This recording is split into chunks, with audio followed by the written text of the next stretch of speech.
Praise the Lord, ஹல்லேலூயா. சீயோன் வேதாகம ஆய்விற்கு அன்போடு கூட இயேசு கிறிஸ்துவின் நாமத்தில் உங்களை வரவேற்கிறேன்.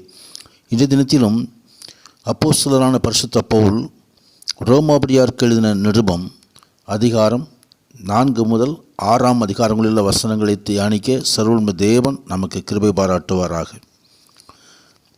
4வது அதிகாரத்திலே ஆபிரகாம் கிரியைகளினால் அல்ல விசுவாசத்தினால் நீதிமானாக்கப்பட்டான் என்பதை அங்கே அப்போஸ்தலர் வலியுறுத்தி இந்த அதிகாரம் முழுவதுமாய் எழுதப்பட்டிருக்கிறதை நாம் பார்க்கிறோம். கர்த்தருக்கு மகிமை உண்டாவதாக. ஆபிரகாம் தேவனை விசுவாசித்தான், அது அவனுக்கு நீதியாக எண்ணப்பட்டது என்று வேதம் சொல்கிறது என்று சொல்லி அங்கு அப்போஸ்தலர் குறிப்பிட்டு சொல்லுகிறார். கர்த்தருக்கு மகிமை உண்டாவதாக. ஆதியாகமம் 15 அதிகாரம் 6வது வசனத்திலும் அதை பற்றி சொல்லப்பட்டிருக்கிறதை நாம் அறிந்திருக்கிறோம். கிரியைகள் இல்லாமல் விசுவாசத்தினால் ரட்சிப்பு என்பது புதிய ஏற்பாட்டில் மாத்திரம் உண்டான உபதேசம் அல்ல, அது பழைய ஏற்பாட்டிலும் கூட இருக்கும் தனிப்பட்ட ஒரு குணாதிசயமாகும்.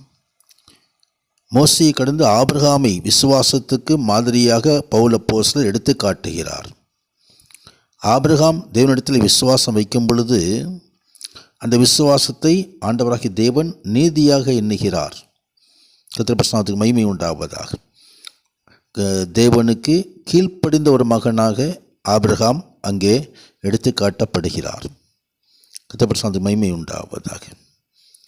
அங்கே தொடர்ந்து அங்கே ஆபிரகாமுடைய காரியங்களை எல்லாம் குறித்து அங்கே விரிவாக அப்போஸ்தலர் எழுதுகிறதை குறித்து பார்க்கிறோம்.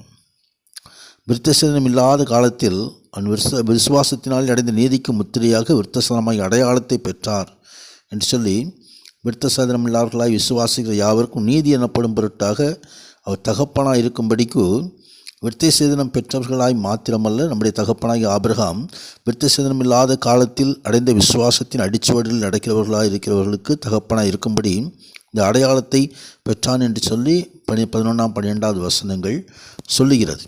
கர்த்தருக்கு மகிமை உண்டாவதாக. ஆம், தேவனை விசுவாசிக்கும் போது கர்த்தர் அது நீதியாக எண்ணுகிற தேவன். அவங்க ஆபிரகாம் விசுவாசத்தில் பலவீனமாக இருக்கவில்லை. ஏறக்குறைய 100 வயதில் இருக்கும்போது தன் சரீரம் செத்து போனதையும் சாரோளுடைய கற்பம் செத்து போனதையும் எண்ணாதிருந்தான் என்று சொல்லி தேவனுடைய வாக்குத்தத்தை குறித்து அவன் அவிசுவாசியமாய் சந்தேகப்படாமல் தேவன் வாக்குத்தத்தத்தை நிறைவேற்ற வல்லவராக இருக்கிறார் என்று சொல்லி முழு நிச்சயமாய் நம்பி தேவனை மகிமைப்படுத்தி விசுவாசத்தில் வல்லவனானான் என்று எழுதப்பட்டிருக்கிறதை நாம் பார்க்கிறோம். கர்த்தருக்கு மகிமை உண்டாவதாக. இதே விசுவாசத்தை நாமும் கூட பெற்றிருக்க வேண்டும். ஆபிரகாமுடைய பிள்ளைகளாக அழைக்கப்பட்டிருக்கிற நாம் இந்த விசுவாசத்தை நாம் பெற்றிருக்க வேண்டும் என்று சொல்லி பரலோகம் நம்மிடம் எதிர்பார்க்கிறது. கர்த்தருக்கு மகிமை உண்டாவதாக. தொடர்ந்து 5வது அதிகாரத்திலே தேவன் மீது விசுவாசம் வைக்கும்போது அவர் தருகிறான சமாதானம், ரட்சிப்பின் சந்தோஷம் ஆகியவை குறித்து அங்கே எழுதப்பட்டிருக்கிறதை நாம் பார்க்க முடியும். கர்த்தருக்கு மகிமை உண்டு. விசுவாசத்தினால் நீதிமான்களாக்கப்பட்டிருப்படினால் நாம் கர்த்தராகிய இயேசு கிறிஸ்து மூலமாய் தேவனிடத்தில் சமாதானம் பெற்றிருக்கிறோம். கர்த்தருக்கு மகிமை உண்டாவதாக. ஆம், ஆண்டவர் தாமே தன் பிள்ளைகளுக்கு சமாதானத்தை உண்டு ஆக்கினை சிலுவிலே சுமந்து கொண்டவர். உயிர்த்தெழுந்த அருமை இரட்சகர் சீஷர்களை சந்திக்கும் பொழுதெல்லாம் அவங்களுக்கு சமாதானம் என்று வாழ்த்தியதை நாம் அறிந்திருக்கிறோம். உலகம் தரக்கூடாத சமாதானத்தை தன் பிள்ளைகளுக்காய் அவர் தருகிற தேவன்.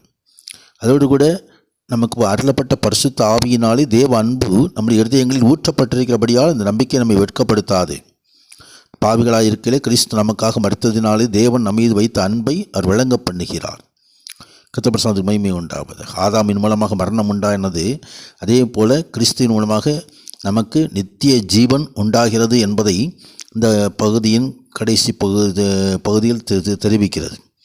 ஒரே மனுஷனாலே பாவமும் மரணமும் உலகத்திலே பிரவேசித்தது போல இதோ கிறிஸ்துவானவர் நமக்காக மரித்து அவருடைய மரணத்தின் மூலமாக நமக்கு நித்திய ஜீவன் அருளப்பட்டிருக்கிறது. கர்த்தர் மகிமை உண்டாவதாக. ஆம், நாமும் கூட இந்த நித்திய ஜீவனை பெற்றுக்கொள்ளும்படி அவர் மீது விசுவாசம் வைக்க வேண்டும். கர்த்தர் அவர் ரட்சிப்பை பெற்றுக்கொள்ள வேண்டும். கர்த்தர் மகிமை உண்டாவதாக.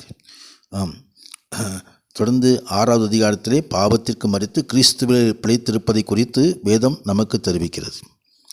பாவத்திற்கு மரித்து கிறிஸ்துவை பிழைத்திருக்கும்படியாக ஞானஸ்ஞானத்தை ஆண்டவர் நமக்கு அடையாளமாய் தந்திருக்கிறார். ஞானஸ்ஞானம் பெற்ற நாம் அனைவரும் அவருடைய மரணத்துக்குள்ளாய் ஞானஸ்நானம் பெற்றதை நாம் அறிந்திருக்கிறோம். கிறிஸ்து மரித்தோர்ந்து எழுப்பப்பட்டது போல நாமும் கூட புதியதான ஜீவனுள்ளவர்களாக நடந்து கொள்ளும்படிக்கு அவருடைய மரணத்திற்குள்ளாகும் ஞானஸ்நானத்திலிருந்து கிறிஸ்துவின் அடக்கம் பண்ணப்பட்டு மரணத்தின் சாயலாய் இணைக்கப்பட்டவர்களாய் உயிர்த்தெழுதல் சாயலில் இணைக்கப்பட்டிருக்கிறோம். கர்த்தர் மகிமை உண்டாவதாக. ஆமாம், தண்ணீரில் மூழ்கி நம் மரித்து மீண்டுமா எழும்பும்போது பாவத்திற்கு நீங்கி விடுதலையாக்கப்பட்டு ஒரு உயிர் கிறிஸ்துவோடு கூட நாமும் பிழைத்திருக்கும்படி எழுந்திருக்கிறோம். கர்த்தர் மகிமை உண்டாவதாக. அதோடு கூட ஆண்டவராகிய தேவன் பாவத்தினர் விடுதலையாக்கினவர் நீதிக்கு அடிமைகளாகும்படி. முதலாவது தேவனுடைய ராஜ்யத்தையும் நீதியும் தேடுங்கள். அந்த நீதியே மிக முக்கியமானதாக இருக்கிறது. தேவ நீதியை நாம் கடைபிடிப்பது அவசியம். அந்த நீதியை வேத வசனம் நமக்கு போதிக்கிறது. வேத வசனத்தை கடைபிடிக்கும் போதெல்லாம் நீதியை நாம் கடைபிடிக்கிறோம். பாவத்தினின்று விடுதலையாக்கப்பட்டு தேவனுக்கு அடிமையானால் பரிசுத்தமாகுதல் நமக்கு கிடைக்கும் பலன் முடிவோ நித்திய ஜீவன். இந்த நித்திய ஜீவனை பெற்றுக்கொள்வோம். உன்னதரான தேவன் மகிமையான ஆசீர்வாதங்களை நமக்கு அருளி செய்வாராக. ஆமேன், ஆமேன்.